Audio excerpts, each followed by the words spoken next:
दोस्तों, लोकसभा का 6 चरण का चुनाव हो चुका है। हालांकि एक चरण का चुनाव अभी भी बाकी है, जिसका चुनाव 1 तारीख को होना है। और बता दें कि अभी हम बिहार में हैं और बिहार में इंडिया गठबंधन से तरफ से जो राष्ट्रीय अध्यक्ष है इंडिया गठबंधन के, खड़गे साहब आज बिहार आए थे और एक जनसभा की है, जिस जनसभा का नाम था संविधान बचाओ जनसभा। यानी कि 4 जून के बाद अगर मोदी की सरकार आती है तो संविधान पूरी तरीके से ख़त्म कर दिया जाएगा, ऐसा आरोप खड़गे साहब, जो कि इंडिया गठबंधन के बड़े नेता, वरिष्ठ नेता है, सर, वो आरोप लगाए हैं। और हमारे साथ इन तमाम मुद्दों पर बात करने के लिए बिहार के वरिष्ठ बीजेपी नेता पंकज सिंह परमार जी हैं, उनसे बात करेंगे।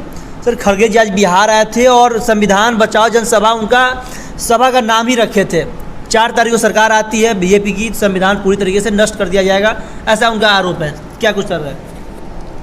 उनको पता है कि संविधान, पता होगा, बुजुर्ग हो चुके हैं ना, कांग्रेस के बुजुर्ग नेता हैं और काफ़ी धांसू नेता है खड़गे जी। उनको पता है कि हम क्या बोल रहे हैं। खड़गे जी को पता है कि हम क्या बोल रहे हैं, गलत बोल रहे हैं कि सही बोल रहे हैं। खड़गे जी को खूब पता है संविधान के बारे में। संविधान को, हमको लगता है कि संविधान जो अम्बेडकर साहब जो लिख के गए हैं, उस संविधान को तो कोई बदल ही नहीं सकता है, कोई नहीं बदल सकता है, कोई बंदा नहीं बदलेगा। एक ही पार्टी बदली है अभी तक, जो हमारे यहाँ 70 साल जो राज किया है ना, वही पार्टी बदली है और वही पार्टी हल्ला भी कर रही है। जो चोर करता है, जो चोरी करता है ना गांव में, वही चोर जो है पूरे गांव में हल्ला करता है कि गलत हुआ। दैट मीन्स कि वही चोर है। हाँ, अब देखिएगा प्रैक्टिकल लाइफ में जो चोरी करता है ना, वो चोर प्रत्येक दलान पर या प्रत्येक दरवाजा पर बैठेगा और बोलेगा कि इनके साथ बहुत गलत हुआ, नहीं होना चाहिए था, है ना, चोरी वही किया है।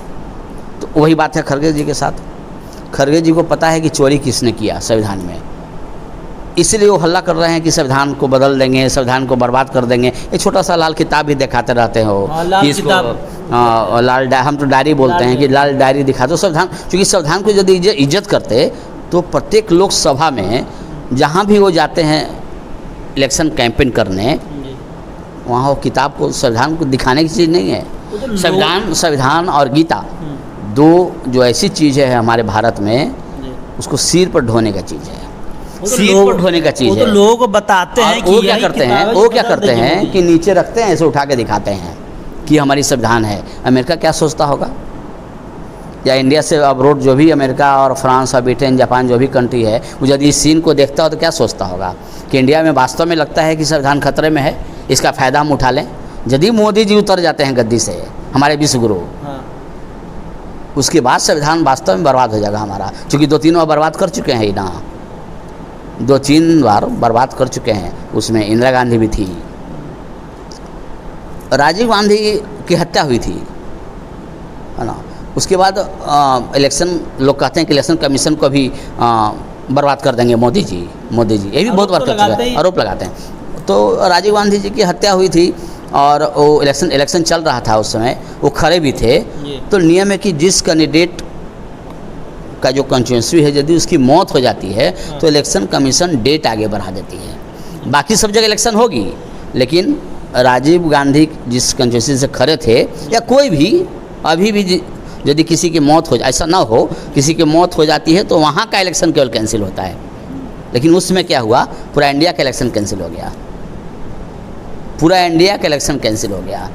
और राजीव गांधी की अस्थि जब पूरा घुमा ली गई इंडिया में, उसके बाद चुनाव का डेट रखा गया और फिर चुनाव में भारी बहुमत से जीती सोनिया गांधी। तो आप संविधान का धज्जा कौन उड़ा रहा है? उसमें आपको राजीव गांधी जिस कंस्टिट्यूंसी से थे उसको कैंसिल कर देते आप, सारा इंडिया में फिर चुनाव हो जाता। अस्थि घुमाने के बाद आप उसमें चुनाव करवाए और उसके बाद वही चुनाव आयुक्त आने वाला समय में अडवाणी से टकराए थे चुनाव में। अब आप समझिए कि धज्जा कौन उड़ा रहा है, ठीक है सर, अभी हम एक और एग्जाम्पल दे दिए आपको। जी हाँ, ठीक है, एग्जाम्पल दे दिए ना कि इंडिया गठबंधन के नेता धज्जिया उड़ा रहे हैं, कि केजरीवाल धज्जिया उड़ा रहे हैं। केजरीवाल इस्तीफा क्यों नहीं दे रहे हैं? जेल से सरकार चलती है, हमने तो अभी तक नहीं सुना। अने इतिहास हम कल चेक कर रहे थे ना, टेक्नोलॉजी तो बहुत आगे बढ़ गई है ना।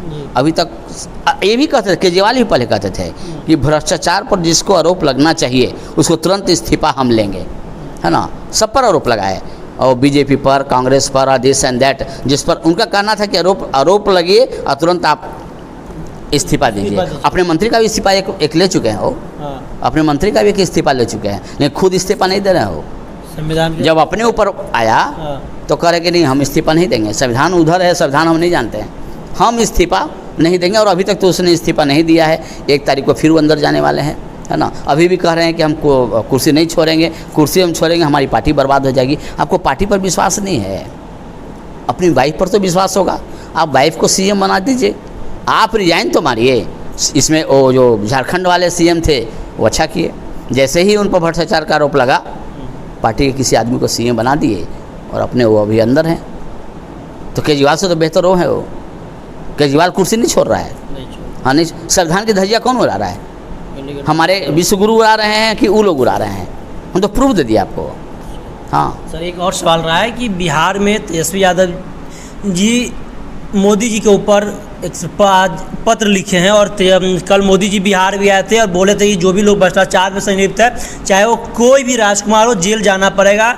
और उसी प्रक्रिया में तेजस्वी जी एक बयान दिए और पत्र भी लिखे हैं। इस और एक बात बताइए, भैंसी मंगलसूत्र से होकर के मुजरा तक एक प्रधानमंत्री का शोभा नहीं देता। ये मुजरा तक आना, एक प्रधानमंत्री संवैधानिक पद पर बैठ के इस तरह के तमाम सवाल, इस तरह भाषा का उपयोग नहीं करना चाहिए और आरक्षण खत्म कर देना चाहिए, इस तरह के आरोप लगा रहे हैं। मोदी जी को पत्र लिखे हैं, क्या कुछ? आरक्षण पर तो हमने बोल दिया आपको, इसके पहले ही बोल दिए कि आरक्षण पर तो तेजस्वी हो या इंडिया गठबंधन में कोई भी नेता हो, या ममता हो या कोई भी हो, आरक्षण पर उनको बोलने का अधिकार नहीं है, क्योंकि आरक्षण में सेंध उन्होंने लगा चुका है पहले, है ना। मुस्लिम को ओबीसी बना के और उसको आरक्षण वो लोग दे चुके हैं। मोदी जी नहीं बोले हैं, मोदी जी बोले हैं कि जब तक हम जिंदा रहेंगे ओबीसी SC ST का आरक्षण कोई छीन नहीं सकता है, हमारे मरने के बाद ही छीनेगा, है ना। लेकिन वो लोग तो कर चुका है पहले से ही। हाँ, मोदी जी आए तो सुधार करेंगे, लोग फिर हल्ला करेंगे फिर कि संविधान से छेड़छाड़। नहीं, संविधान को तुमने पहले बदला, संविधान को तुमने तोड़ मरोड़ के इंदिरा जी के टाइम में, ममता जी, कर्नाटक का जो सरकार है उसने संविधान को तोड़ मरोड़ के मुस्लिम को आरक्षण उन्होंने दिया। मोदी जी बोल रहे हैं कि हम आएंगे तो इसको सुधार कर देंगे।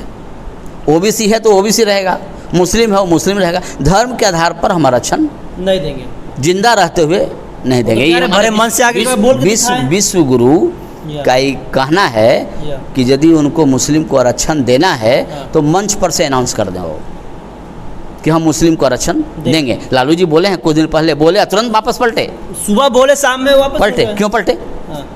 राहुल गांधी भी दे दें मंच पर से कि मैं आऊँगा तो मुस्लिम को आरक्षण दूंगा।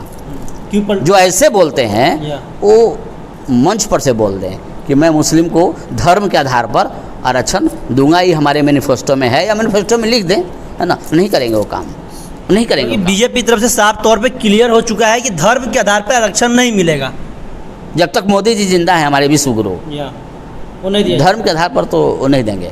बोलेंगे कि तुम पढ़ो लिखो, पढ़ने लिखने के तुमको पैसा दे रहे हैं, संसाधन देंगे, पढ़ो लिखो और फिर आप डॉक्टर बनिए या जो ही बनिए आप बनिए, लेकिन आरक्षण धर्म के आधार पर आरक्षण नहीं मिलेगा जब तक मोदी जी जिंदा हैं। तेजस्वी यादव जी पत्र लिखे हैं मोदी जी को, भैंसी मंगलसूत्र और अब तो मुजरा तक प्रधानमंत्री बोले हैं। इस पर तेजस्वी जी काफ़ी आपत्तिजनक बोले हैं कि एक संवैधानिक पद पे बैठ करके इस तरीके से बोलना एक प्रधानमंत्री को शोभा नहीं देता है। सर क्या कुछ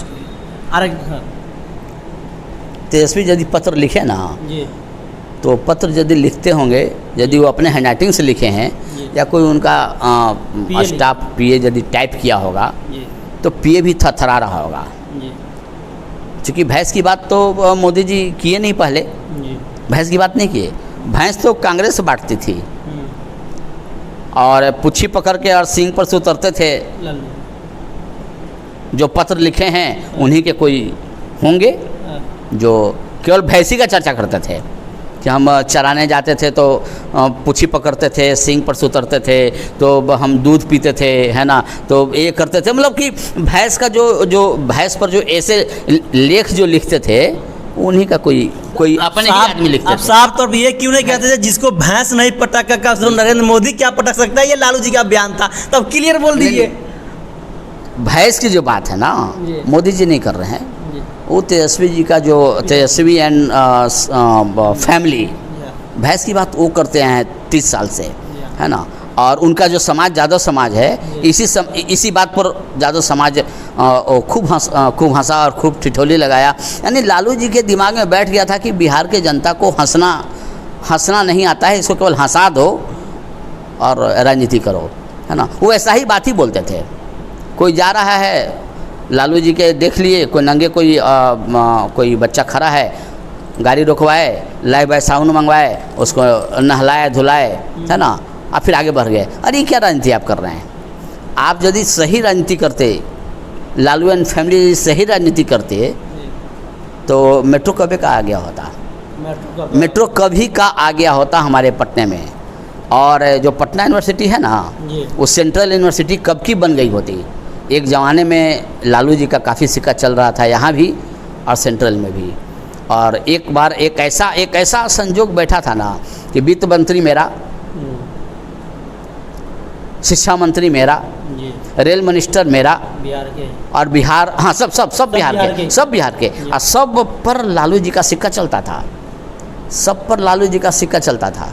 हाँ, उस समय यदि लालू जी केवल एक बार वो हिंट कर दिए रहते कि हमारे पटना यूनिवर्सिटी को सेंट्रल यूनिवर्सिटी में चेंज कर दो, आज बोलते और शाम में हमारी पटना यूनिवर्सिटी सेंट्रल यूनिवर्सिटी हो जाती। उसमें जो संजोग ऐसा था, इनको तो करना नहीं था, इनको तो ये सब काम करना नहीं था। इनको तो सारा कंसंट्रेशन लगा हुआ था कि जो भैंस आ रही है, जो गाय आ रही है, वो फ्लाइट से आना चाहिए, भूसा फ्लाइट से आना चाहिए, चारा फ्लाइट से आना चाहिए।